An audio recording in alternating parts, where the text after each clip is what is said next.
BPL এ আর মাত্র 2টি match জিততে পারলে কোয়ালিফায়ার নিশ্চিত করবে ঢাকা ক্যাপিটালস। এমন মুহূর্তে শাকিব খানের কঠিন সিদ্ধান্তে হেনরিক ক্লেসন এখন ঢাকায়। বিস্তারিত জানতে পুরো ভিডিওটি শেষ পর্যন্ত দেখতে থাকুন। সুপ্রিয় দর্শক, 2025 বিপিএল ছিল শাকিব খানের জন্য আলাদা একটি উন্মাদনা। তবে প্রথম থেকেই তাদের 7টি ম্যাচ একটানা হারতে হয়েছিল।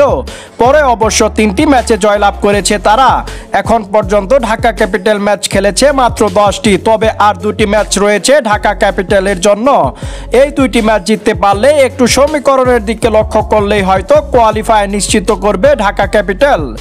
এমন মুহূর্তে হঠাৎ শাকিব খান গণমাধ্যমকে জানিয়ে দিচ্ছেন যে কোনো মুহূর্তে হেনরিক ক্লেসন অথবা অ্যান্ড্রু রাসেলকে ঢাকার হয়ে খেলতে দেখা যাবে। সকল কিছু ঠিকঠাক থাকলে হয়তো আগামী ম্যাচে তাদেরকে দেখা যেতে পারে, কারণ বাকি ম্যাচগুলো জিততে মরিয়া ঢাকা ক্যাপিটাল।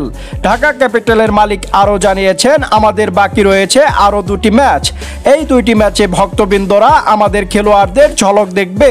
সমীকরণ একটু এদিক ওদিক হলেই হয়তো আমরা কোয়ালিফাই নিশ্চিত করতে পারবো।